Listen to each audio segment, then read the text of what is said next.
নমস্কার, কেমন আছেন সবাই? সঞ্চিতার রান্নাঘরে আরেকটি দারুণ স্বাদের রেসিপিতে সকলকে স্বাগত জানাই। আজকে দেখাবো লাউ নারকেল। প্রথমেই লাগবে আমার একটা কড়াইটা আমি গ্যাস জ্বালিয়ে বসিয়ে নিচ্ছি। এবার এই কড়াইয়ের মধ্যে দিয়ে দেবো আমি এইভাবে কুচো কুচো করে কেটে নিয়েছি লাউ। এই লাউটা, এখানে একটা গোটা লাউ আছে। এবার এই লাউটার মধ্যে দিয়ে দিচ্ছি আমি হাফ কাপ জল, আর দিয়ে দেব অল্প লবণ। এবার ঢাকা দিয়ে আমি এই লাউটাকে সেদ্ধ করে নেব। ফিরে এলাম 5 মিনিট পর। 5 মিনিট কেন, 7 মিনিট মতন হয়ে গেছে। দেখুন কত জল উঠে গেছে, লাউ কিন্তু সেদ্ধ হয়ে গেছে। আর ঢাকা দেব না। এবার এই জলটাকে আমার শুকিয়ে নিতে হবে। জলটা শুকোতে দেরি হবে, তাতে লাউ অনেক সময় বেশি রান্না করলে টক হয়ে যায়, খেতে অতটা ভালো লাগে না। ওই জন্য এবার ঢাকা খুলে জলটাকে শুকিয়ে নেব। লাউয়ের জল অনেকটা শুকিয়ে গেছে, আর লাউ তো সেদ্ধ হয়ে গেছে একদম। এই অবস্থায় আমি দিয়ে দেব কিছু মটরশুঁটি দিয়ে পুরো জলটা শুকিয়ে আসা অবধি আমি রান্না করে নেব। লাউয়ের জল খুব সুন্দরভাবে শুকিয়ে গেছে, দেখুন আর খুব একটা জল নেই। এইটুকুনি জল আর একটু পরে রান্না করতে গেলে এইটুকুনি জলও শুকিয়ে যাবে। আর মটরশুঁটি লাউ সব একদম সেদ্ধ হয়ে গেছে। এবার লাউটা আমি নামিয়ে নেব। আবার বসিয়ে দিচ্ছি কড়াই। এবার কড়াইয়ে দিয়ে দিচ্ছি সাদা তেল। তেল ভালো মতন গরম হয়ে গেছে। এবার দিয়ে দেব এখানে 8-10 দানা মেথি। এই মেথিটা 2-4 দানা, 8-10 দানা আছে, আন্দাজ মতন দিলাম, গুনিনি। আর দেব চেরা কাঁচা লঙ্কা, ঝালটা যার যার ইচ্ছে মতন। আর দেব 2 চামচ মতো সর্ষে।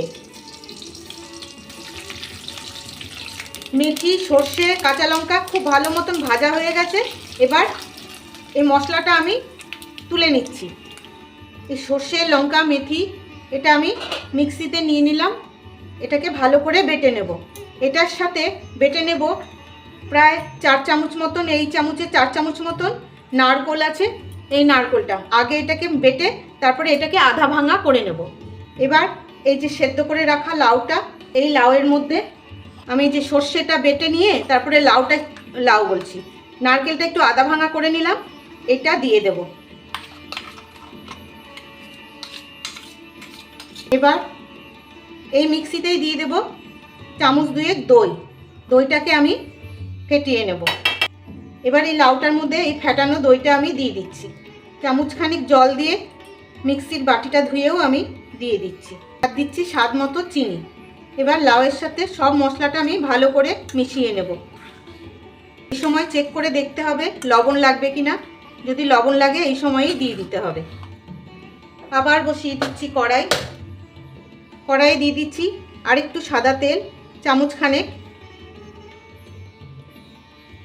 এতে দিয়ে দেব একটা শুকনো লঙ্কা।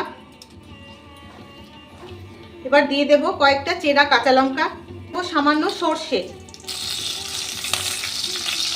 ভালো করে ফোড়নটা ভাজা হয়ে গেছে।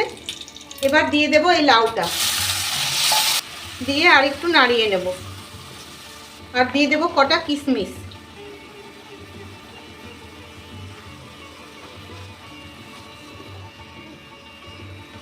যেহেতু এর মধ্যে দই আছে, এবার কিন্তু জোরে আঁচ দিয়ে রান্না করা যাবে না, একটু কম আঁচে রান্না করতে হবে, অন্তত 2-3 মিনিট। আর আঁচটাকে একটু বাড়িয়ে, একটু রস আছে, এই রসটাকে শুকিয়ে নিতে হবে। আমি একটু সামান্য চালের আটা ছড়িয়ে দিচ্ছি, তাহলে তাড়াতাড়ি রসটা টেনে যাবে। ব্যাস, জল পুরো শুকিয়ে গেছে। এই নারকেল থেকে, দই থেকে তেল ছাড়তে শুরু করেছে।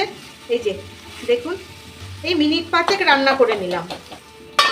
ঢেকে রেখে দেব 5 মিনিট। তৈরি হয়ে গেল নারকেল লাউ। কেমন লাগলো আপনাদের জানাবেন কিন্তু।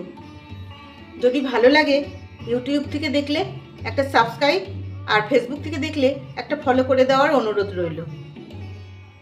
আর একটা লাইক বা কমেন্ট। তবে আজকের মতন আসি। ভালো থাকবেন সবাই।